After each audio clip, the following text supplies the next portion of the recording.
Hey guys, it's VG Hunty from Twisted Gaming here again with another build video, set as promised, covering the Magic Warden. Now I've been using the Magic Warden non-stop for 3 days now and I absolutely love the class. It's a quality class, very difficult at first, but once you understand the skills and what needs to happen and get the timing down to a T, because it is a burst build, it's really strong. It's good in solo. I wouldn't say it's the strongest solo class, but you can use it solo. It's good, but it's really good small group play. And I'll go through and that'll be down to some of the skills, and I'll go through the skills and give you the reasons why it's awesome in group play. Also, this build is quite difficult to use at first, but I promise you, once you get used to it and get all the skills nailed and the timing nailed, you will love this class. Now currently I'm not seeing people use the class the way I am at the moment. I do believe a lot of people have wrote off the Magic Warden as just a healer. Personally, I like the challenge and I wanted to make this class work, so that's what I've gone and done. Took some graft, but yeah, it's some real good fun. Right, let's go into it. Let's go into the gear first off. Okay, so I've gone 5-piece Necropotent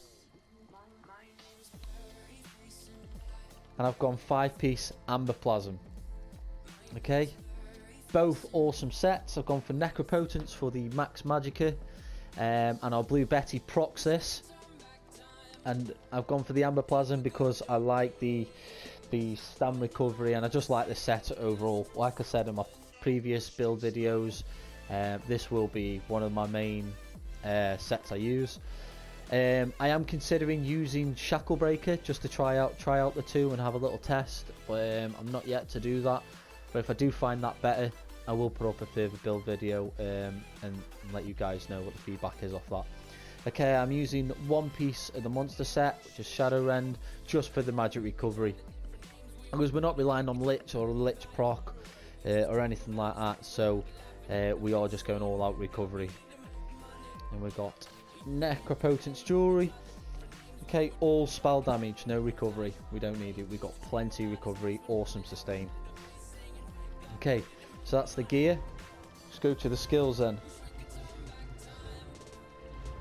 So, start off on the back bar, restoration bar. We've gone for Ice Fortress. Now we'll go over the skills a little bit more than I've done in my previous videos, because this is a new character. So this basically gives us physical resistance and a spell resistance, which is really strong, and makes you pretty tanky. And then also you gain minor protection, reducing your income damage by 8% for 23 seconds. This is really awesome, really awesome. Keep this 100% of the time up, and you'll just find yourself really tanky. Even when the shields drop, you're still pretty tanky, so it's pretty awesome and it's a must-have personally for me. Also, I use Dampen Magic as my first shield. Now this absorbs, as you can see, a great deal unbuff there on my back bar. Without my pet proct from Necropotence, it's still absorbing nearly 15k's worth of damage, which is pretty awesome. Also, the Healing Ward is my second, so obviously this is another shield, also gives me my healing as well. And we'll go for the Blue Betty. Now this is this skill that you might see floating around. Now this is going to give us magic back. It's going to give us magic back, which is not bad, to be honest. It gives you 4,000 magic over 25 seconds. Not a great deal, but it's there. It's another sorcerer income on the magic. Also gain major sorcery, increasing your spell damage. So there's your spell damage buff there, such as Crit Surge was as a magic sorcerer. The Blue Betty is now not only giving you magic back, it also gives you your spell buff as well. Also, it's free, and when activated removes 1 negative effect. Now this is awesome. Now I don't think people are utilising the Blue Betty to its full extent, because you get snared, cast this, you're unsnared. You get Power of Light, which is one of the most broken moves on the game at the moment. Cast this, effect removed. You can spam this and remove effects as many times as you want. It's awesome, absolutely awesome, and it's just a phenomenal move, to be honest. I think it gives you so much back for nothing. It's mega, and also it puts your necropotent, so you live in the dream. You also don't have to double bar this. You can only have this on one bar, so even better. Okay, so mega skill, you gotta have it. Right, my last skill on this bar is Lotus Blossom. Now I use this as a heal, so embrace Lotus Blossom, causing light and heavy light attacks to restore 1,346 health, and your heavy attacks to restore 4,000 health to you and your ally for 20 seconds. Caster gains Major Prophecy, increasing spell critical by 2,191 for 20 seconds. Awesome. So it's a spell crit buff, and it also, while we're weaving, we're getting health back. Now picture this move is how the siphoning attacks was with a Nightblade, except that was with magic. That's the sort of income you physically see with this skill, but with your health. It's awesome. You're constantly getting health back with your weave, which allows you to stay aggressive because you're constantly getting heals off being aggressive. So it's mega, personally. But yeah, I say this is a must. Also gives you that good survivability. The ultimate I go for the Northern Storm. Now this is like similar to a Destro ult, not as powerful, but awesome for utility. So what this does is it twists Violet Storm around you, causing nearby enemies to take 4,327 frost damage over 1 second for 8 seconds. And their movement speed is reduced by 70%. Trust me, that is strong. Nearby allies gain major protection, reducing incoming damage by 30%. And also, while slotted, you increase your max magicka by 8%. It's an awesome utility, small group play. Your group's going in, dropping ultis, you drop this down, root them all, keep them all snared within it, and drop all your ultis, and everyone just falls over. And also, you're boosting the resistances for you and your allies. So it's just an awesome little utility build. You can drop this for the healing ulti, and no one will die, because that healing ulti is the best healing ulti on the game. It's awesome.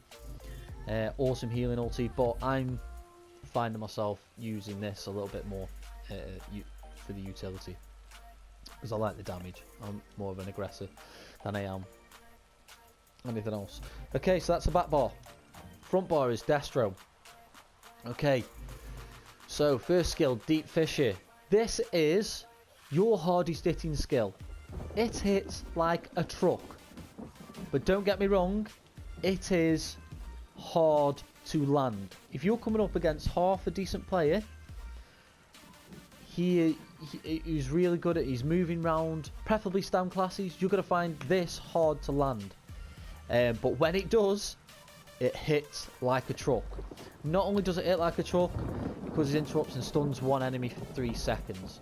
So not only have you hit him like a truck, you've knocked him on his backside, waiting to be DPS'd even more.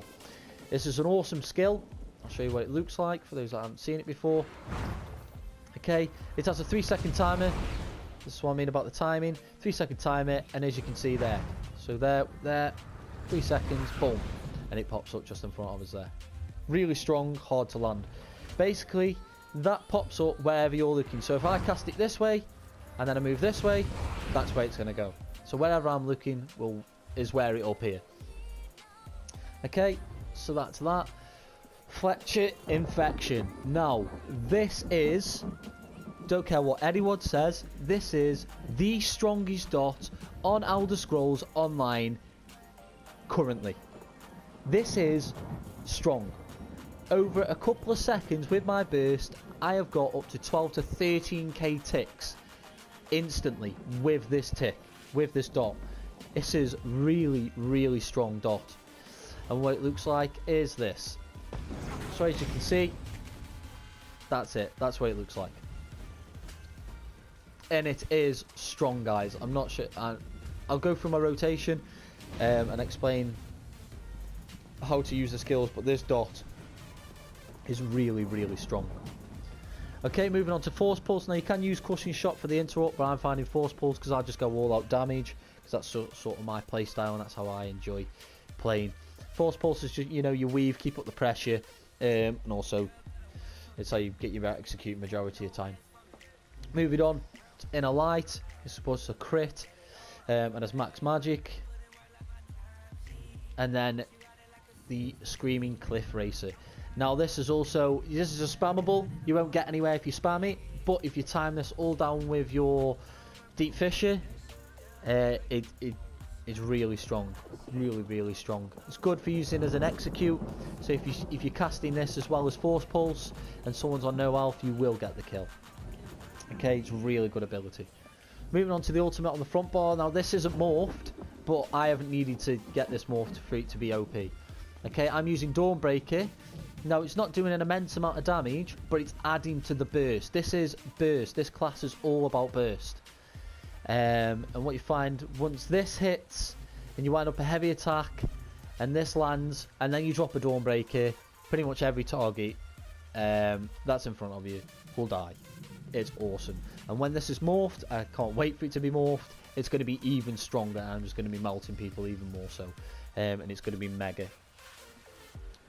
And that is the skills, guys. We'll go over the CP quickly. So CP changes. Okay, we've gone 15 into Warlord, reduce the cost of break free. I'm going for Siphoner. Siphoner. When you deal damage with a light and heavy attack, you decrease your enemy's health, magicka and stamina recovery by 9.6% for 3 seconds. Awesome for BGs. 77 in Arcanist. 30 into Mooncalf. 48 into Tenacity. 45 into Healthborn. 58 into Elemental Expert. 29 to Spell Erosion. 13 into Staff Expert. 49 to Master of Arms. 16 into Thaumaturge. Okay.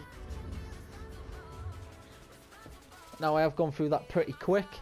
I appreciate if anyone needs any more information, then please speak to me and I'll give you all the information you need on this class. But I am loving this class at the moment. It's phenomenal, absolutely phenomenal. But please, if you make one, just be patient, because it does take some getting used to. Right, okay, so I'm just going to go through slow time first and then quickly we'll go over the rotation. So we're going to buff up his Storm, Blue Betty out, and then his Lotus Blossom. That's us buff now. We're ready to go. So if I just see this enemy, I see this guy, what I'm going to do, I'm going to light attack, put my dot on, light attack dot, which doubles my dot damage. I'm going to light attack, patch my Fletchers, wind up a heavy attack, bench up my creature, boom. And that's the rotation. So over slow time again, I'm going to go light attack dot, light attack dot, light attack, wind up the 3 second cooldown, wind up a heavy attack, burn up my Screamer, and that's it. And that's the burst. Okay. All that with the Dawnbreaker then is light attack dot, light attack dot, light attack, wind up a heavy attack, and there you go. That's all the burst in one.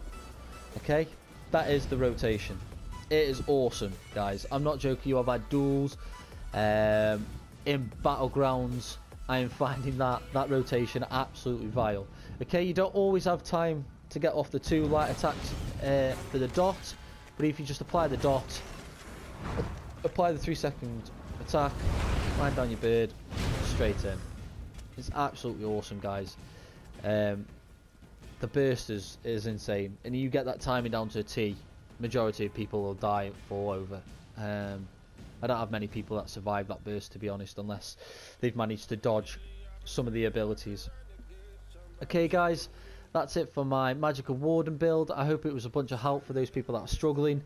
If anyone has any questions, please write in the comments below. Please sub to Twisted Gaming. Thanks for the support. There will be further build videos coming out soon. Peace out, thank you.